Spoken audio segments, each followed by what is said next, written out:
বিসমিল্লাহির রহমানির রহিম। আসসালামু আলাইকুম। আমাদের পরীক্ষা প্রস্তুতির অংশ হিসেবে আমরা পদার্থ বিজ্ঞানে আমরা বেশ কিছু আলোচনা ইতিপূর্বে করেছি, প্রথম থেকে ষষ্ঠ অধ্যায় পর্যন্ত। তো তোমরা যারা পরে কানেক্ট হয়েছো তাদেরকে আমি আগের ভিডিওটা ইনশাল্লাহ শেয়ার করে দেব, আর যারা করছো তাদেরকেও ইনশাল্লাহ দেব। তো আজকে এই যে যে প্রসঙ্গটা আমাদের আলোচনায় আসতেছে তা হলো হিপনোটাইজ হওয়া। আসলে আমরা এই বিষয়টাকে অনেকেই হয়তো অস্বাভাবিক মনে করি যে মানুষ কি এরকম হতেই পারে। আসলে মানুষ যে কত রকমের মানে হিপনোটাইজ হয়, এটা মানে এটা আমরা হয়তো ছবিতে বা নাটকে অথবা কোনো সিরিয়ালে যা দেখি তা না, কিন্তু অনেক সময় ওই রকম না, কিন্তু আরেকটু ভিন্ন টাইপের হঠাৎ করে কিছু একটা হয়ে যায়, যে মানুষের স্বাভাবিক সেন্সে যা করার কথা তা সে করতে পারে না। এই যে মানুষের সীমাবদ্ধতা, এটাই হলো মানুষকে একটা বিশেষ কন্ডিশনের মধ্যে ফেলে দিয়েছে। মানুষ কখনোই সার্বজনীনভাবে সঠিক সিদ্ধান্ত নিতে পারে না। মানে আমি আমার এই সময়ের জ্ঞানে যে সিদ্ধান্তকে সঠিক মনে করছি, আজ থেকে দু দু ঘন্টা পর, দুদিন পর বা 2 মাস পর হতে দেখা যাবে আমার এই সিদ্ধান্তটা ভুল বলে প্রমাণিত। এই জন্য মহান সৃষ্টিকর্তা আমাদেরকে এই জিনিসটা খুব কঠিন ভাবে বুঝাইছেন, যে তোমাকে সৃষ্টি করেছি আমি, সুতরাং তোমাকে চালনার জন্য যে নিয়ম কানুন যে বিধান, এটা দেওয়ার মালিকও আমি, এটা অন্য কেউ দিতে পারবে না। বাট এটা যখন আমরা এই মাথাবুরি করে এই কাজটা করতে যাই, তখনই আমরা কিন্তু বিপদে পড়ি। যাক, আমি মূল প্রসঙ্গে আসতেছি। সেটা হলো আমি আহ, সঠিক সময়ে সঠিক সিদ্ধান্ত না নেওয়ার ফলে আমি এই সাম্প্রতিক সময়ে দুইটা যুদ্ধের বিষয়ে আমি এখানে একটু তুলে আনতেছি। আমি সময় নেব না খুব বেশি। ইউক্রেন যুদ্ধ যখন শুরু হয়, তখন আমি যতটুকু মিডিয়াতে নজর রাখছিলাম, আমার ক্ষুদ্র জ্ঞান যতটুকু দেখেছে, তা হলো রাশিয়ার কথা অনুসারে ইউক্রেন যদি আহ শুধুমাত্র একটা সিদ্ধান্ত মেনে যেত, যে না আমি না ইউরোপীয় ইউনিয়ন না ন্যাটো, ওনার সবচেয়ে বড় আপত্তি ছিল ন্যাটো নিয়ে, ন্যাটোতে যোগদান করা নিয়ে। আমি আবারও বলেছি, একটা স্বাধীন দেশ হিসেবে ইউক্রেন কি সিদ্ধান্ত নেবে বা নেবে না এটা রাশিয়ার মাথা ঘামানো উচিত না। কিন্তু ওই যে বললাম, বড় রাষ্ট্র, তার ক্ষমতা বেশি এবং তার নিরাপত্তার ঝুঁকি তৈরি হচ্ছে, এই নানান অপশন দিয়ে এক পর্যায়ে কিন্তু ইউক্রেনে সে আক্রমণ করেই বসলো। আর ইউক্রেনকে প্রলুব্ধ করলো, তাকে মানে এক্ষেত্রে উত্তেজিত করলো আমেরিকা এবং ইউরোপের বেশ কিছু দেশ। আজকে সেই সেই ইউক্রেনের কি দশা, যদি একটু খোঁজ খবর কখনো নিয়ে থাকো, তাহলে দেখবা যে ওর কি করুণ দশা অলরেডি হয়ে গেছে। মানে ইসরায়েল প্যালেস্টাইন যেমন সেরকমই তো হ্যাঁ, না ওটা তো হয়ে আছেই, গেছে। মানে ওই ক্ষেত্রে আবার ঠিক আহ তোমার 1948 বা 47 সালটা ঠিক আমার মনে নেই, এরকমই হবে দুইটার মধ্যে একটা, যখন জাতিসংঘের প্রস্তাবের ভিত্তিতে ইসরায়েল রাষ্ট্র তৈরি হয়। যদিও রাষ্ট্র রাষ্ট্র তৈরি ছিল অবৈধ এবং অনৈতিক, কারণ ইসরায়েলের নিজস্ব কোনো ভূমি নাই, তারা সেখানে আশ্রিত ছিল। অথচ তাদেরকেই তাদের সংখ্যা ছিল শতকরা প্রায় মূল ফিলিস্তিনি জনগণের প্রায় 10 থেকে 20%, 10%ই মেবি হবে। অথচ তাদেরকে সবচেয়ে বুঝলাম। বেশি জমি ইহুদি। দেওয়া হয়েছে, 54 থেকে 56%। এভারেজ যদি বলি 55%-এর মতো। আর ফিলিস্তিনিদের তখন জমি দেওয়া হয়েছিল প্রায় 45%-এর মতো, একটু কম বেশি হতে পারে। কিন্তু ফিলিস্তিনিদের তখন এটা মেনে নেওয়াটা খুব কষ্টকর ছিল, এবং আরবের অন্যান্য দেশও কিন্তু সেটা মানেনি, বিধায় তার সাথে যুদ্ধ করছে। কিন্তু যুদ্ধ করতে গিয়ে যাওয়ার আগে তো তাদের ভাবা উচিত ছিল যে আমি আসলে এই যুদ্ধে পারবো কিনা। কারণ যখন আমেরিকা কোনো রাষ্ট্রকে পিছন থেকে শুধু সাহায্যই না, সরাসরি মানে সেখানে হস্তক্ষেপ করবে, সেখানে সেই যুদ্ধে পেরে ওঠা খুব কঠিন। আর দ্বিতীয়ত, আজকে যখন ফিলিস্তিনিদের রাষ্ট্র নেই, তখন যদি রাষ্ট্রটা তারা মেনে নিত, আমি বলেছি মেনে নেওয়াটা অন্যায় হতো, কিন্তু উপায় নাই তো, আমি তো শক্তিতে বুদ্ধি বলে আমি তো পারিচ্ছি না। আমার জন্য সবচেয়ে ভালো হয়েছিল আমি মেনে নিয়ে আমি ওই ওই দিন থেকে আমার এই ফিলিস্তিনি ভাইদেরকে বা বোনদেরকে গবেষণায় লাগতে হতো যে আমি আমার গবেষণা, আমার শক্তি, আমার বুদ্ধিমত্তা দিয়ে আমি এক সময় এই ইসরায়েল এবং আমেরিকাকে জয় করবো। বাট এই বুদ্ধিদীপ্ত অবস্থাটা তখন তৈরি হয়, তখন তারা মনে করলো যে সশস্ত্র আন্দোলন করে আমরা এটাকে, এটার ফলাফল কিন্তু আজ পর্যন্ত ভালো হয়নি। এটা হয়তো আমার সঙ্গে অনেকেই দ্বিমত পোষণ করবে, আমি কখনো ইসরায়েলকে সাপোর্ট করছি না, কারণ সে তো মানে ন্যায় অন্যায়ের উপরে, সে তো যা করছে আচ্ছা, ওভারঅল আমাদের নিজেদের ভুলগুলো তো আসলে খুঁজে বের নৈতিকতা করতে হবে হিসেবে কোথায় চলে আমাদের না। আসলে ভুলটা আছে। কিন্তু প্রশ্ন হলো তার তো বিচার কেউ আমরা করতে পারছি না, কারণ আমাদের সে ক্ষমতা নাই। এই জন্য বলতেছি যে অনেক সিদ্ধান্তই অনেক ক্ষেত্রে আমরা হয়তো যা নিই সেটা সঠিক হয় না, এটা আমাদের একটা সীমাবদ্ধতা। যাই হোক, আমরা মূল আলোচনায় চলে আসছি, আমরা শব্দ অধ্যায়ে দেখব সবচেয়ে ইম্পর্টেন্ট প্রশ্ন শব্দ অধ্যায়ে কি হতে পারে। শব্দ অধ্যায়ে আমাদের দুইটা টপিকস আছে, একটু সবাই মনোযোগ দাও প্লিজ। সেই দুইটা টপিকস হলো কি কি? সেই দুইটা টপিকস, একটা হলো তোমার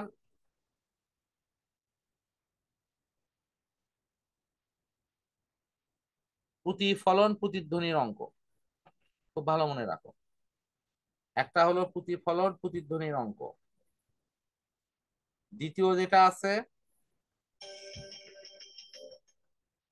দ্বিতীয় যে অপশনটা আছে সেটা হলো তোমার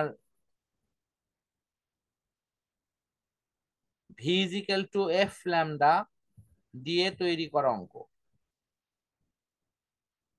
তাহলে আমরা একটু যদি দেখি যে প্রতিফলন প্রতিধ্বনির অঙ্কটা কি রকম।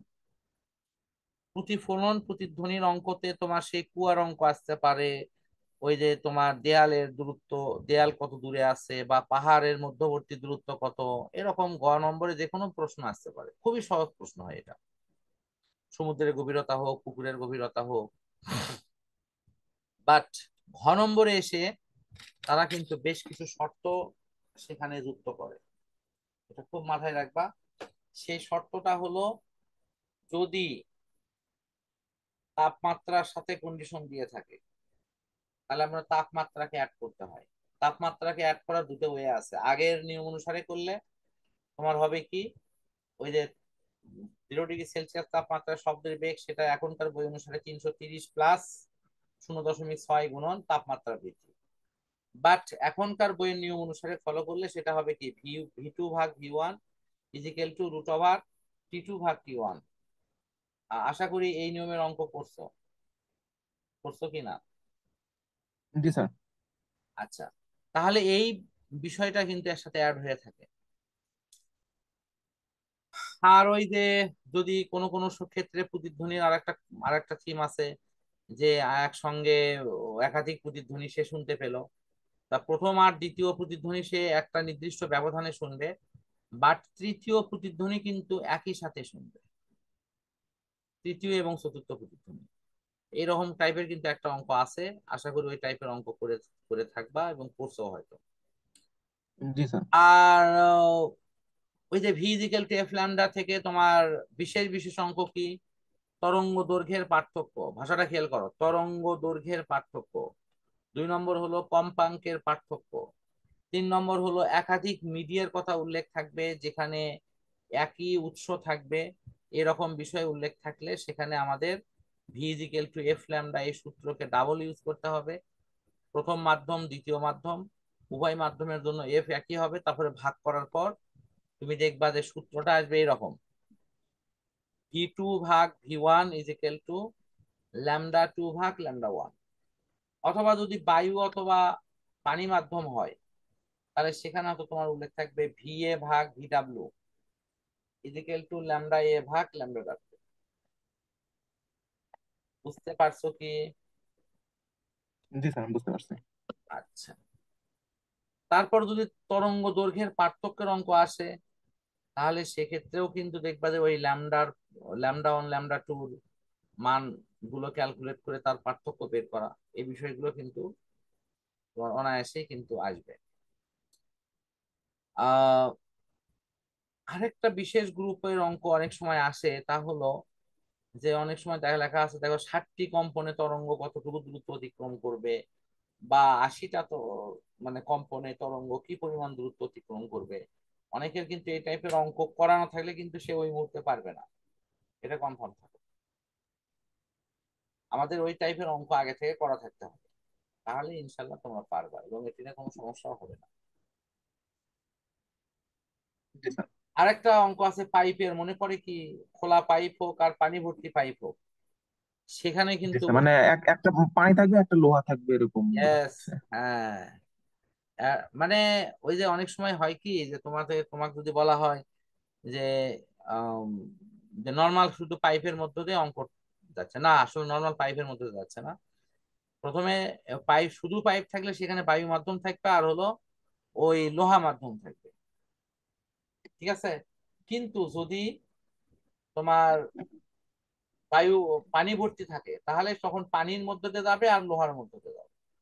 কাজে খালি পাইপ হলে তখন তোমার লোহা এবং বায়ু, আর পানি ভর্তি হলে পানি এবং লোহা। এই ভিন্ন ভিন্ন মাধ্যমের ক্ষেত্রে আমাদের মানগুলো নিয়ে ক্যালকুলেশন থাকতে পারে। আচ্ছা, এখন আমি অষ্টম অধ্যায় নিয়ে কথা বলি।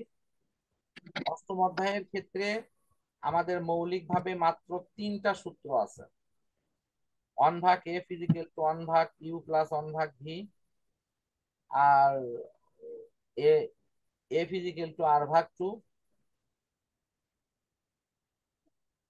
আর হলো তোমার সর্বশেষ বিবর্ধনের সূত্র m = মাইনাস কত,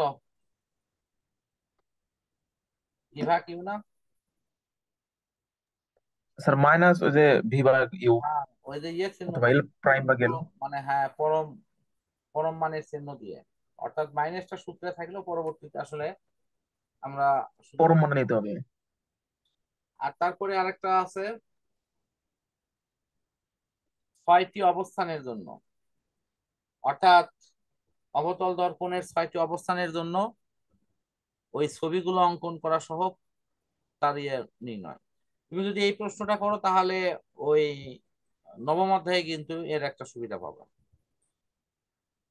আশা করি এর বাইরে তেমন কোনো প্রশ্ন নাই আর কি। ওই 6টা অবস্থানের ক্ষেত্রে একটা প্রশ্ন নানান ভাবে বানিয়ে দেওয়া হয়, যে কোন অবস্থানে বাস্তব এবং অবাস্তব উভয় প্রতিবিম্ব সৃষ্টি হতে পারে এবং কিভাবে ব্যাখ্যা করো। তাহলে সেক্ষেত্রে তোমার কোন অবস্থানে হবে বাস্তব অবাস্তব পঞ্চম অবস্থান, কিন্তু বস্তু যখন ফোকাস বা ফোকাস তলে অবস্থান করে তখন বাস্তব হতে পারে, অবাস্তব হতে পারে। আর একটা প্রশ্ন আসছে যে অবতল দর্পণেও অবাস্তব প্রতিবিম্ব হয়, এই উক্তিটির যথার্থতা নিয়ে আলোচনা করো। তো অবাস্তব প্রতিবিম্ব সৃষ্টি হবে ষষ্ঠ অবস্থানে গেলে, অর্থাৎ বস্তু যদি মেরু এবং ফোকাসের মধ্যবর্তী স্থানে অবস্থান করে, তাহলে সেক্ষেত্রে যে প্রতিবিম্ব সৃষ্টি হবে সেটা কিন্তু এরকম হবে। বুঝতে পারছো কি? তো তোমাদের ওগুলোর উপর কিন্তু খুব জি স্যার। ভালো দখল থাকতে হবে। সর্বশেষ আলোচনায় আসতেছি, সেটি হলো নবম অধ্যায়। আমি আগামীকাল আলোচনা করব দশম, একাদশ এগুলো থেকে থেকে সেটি এরকম রাতের বেলা যখন আলোচনা করব তখন ওগুলো নিয়ে ইনশাল্লাহ কথা হবে।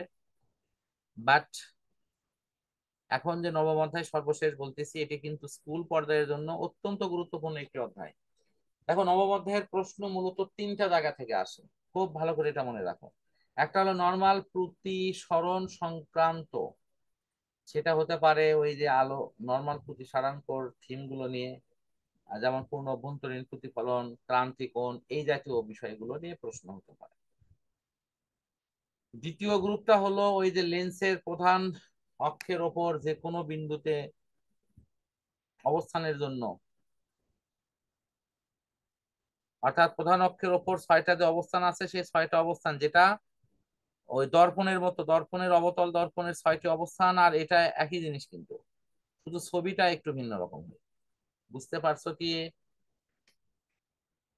জি স্যার, বুঝতে আচ্ছা, সর্বশেষ আমি বলবো এটা অত্যন্ত গুরুত্বপূর্ণ টপিকস, তা হলো আলোর ত্রুটি বিচ্যুতি নির্ণয় করা। আলোর, আসলে আমি ভুল বললাম, চোখের চোখের দেখার ক্ষেত্রে যে ত্রুটি বিচ্যুতি আছে কি কি, একটা হলো আমরা 4টে ত্রুটি পাই: হাইপারমেট্রোপিয়া, মায়োপিয়া যেটাকে আমরা হ্রস্ব দৃষ্টি ত্রুটি এবং দীর্ঘ দৃষ্টি ত্রুটি নামে ডেকে থাকি, আর একটা হলো চালসে এবং নকুল বদ্ধতা। চালসে এবং নকুল বদ্ধতা এটা আমরা ইন্টারমিডিয়েটে পড়ায় থাকি। বাট 9-10-এর জন্য তোমার ক্ষীণ দৃষ্টি ত্রুটি এবং দীর্ঘ দৃষ্টি ত্রুটি এই দুটো খুবই গুরুত্বপূর্ণ, এবং এগুলো প্রায়ই কিন্তু ছবি সহ পরীক্ষায় প্রশ্ন আসে। তা আশা করি যে এগুলোর উপরে তোমাদের ধারণা স্পষ্ট আছে এবং তোমরা অ্যান্সার করতে পারবে। তো পরিশেষে আবারও তোমাদের বলতেছি যে তোমরা শর্ট প্রশ্নগুলো তোমাদের সিলেবাস, যে টেস্ট পেপার বই আছে সেখান থেকে তোমরা রানিং যে শর্টস প্রশ্নগুলো আসছে সেখান থেকে কমপ্লিট ওকে করো। এমসিকিউটা যথানিয়মে সাল সাল ভিত্তিক প্লাস অধ্যায় ভিত্তিক করো। আর আমি অধ্যায় ভিত্তিক যে সংক্ষিপ্ত ধারণা তোমাদের কাছে তুলে ধরলাম এর আলোকে প্লিজ প্রস্তুতিগুলো আগায় নাও। কোনোভাবে হতাশায় ভুগো না। আম, সেই সুনির্দিষ্ট যে অধ্যায়গুলোর কথা বলেছি যদি এগুলো কমপ্লিটলি ওকে করতে পারো, ইনশাল্লাহ আমাদের খুব ভালো কিছু সময় অপেক্ষা করছে। তো আমি তোমাদের সর্বশেষ আবারও টার্গেট কথা কথা মনে করে দিই, আগামীকাল দুপুরের মধ্যে ফার্স্ট রিভিশনটা শেষ করার চেষ্টা করো। কোনো কারণে সম্পূর্ণ না হলে বিকাল পর্যন্ত কাজে লাগাও এবং এটি শেষ করো। আল্লাহ চাইলে আগামীকাল আমাদের যেটা আনুষ্ঠানিক ক্লাস সেটি রাত 9টায় ইনশাল্লাহ অনুষ্ঠিত হবে। মধ্যবর্তী একটি ক্লাসে আমরা যুক্ত হতে চাই, সেটি হলো সকাল 11টা 30। সে সময়ে আমি ভালো মন্দ কিছু সমস্যা, তোমাদের কোনো তরফ থেকে কোনো সমস্যা থাকলেও আমি কথা বলবো। ও, তো পরিশেষে আল্লাহ তাআলার নিকট সবার সুস্থতা এবং ভালো পরীক্ষা দেওয়ার জন্য ভালো প্রস্তুতি নিতে পারো, এই দোয়া রেখে আজকে আমরা শেষ করছি। আল্লাহ হাফেজ।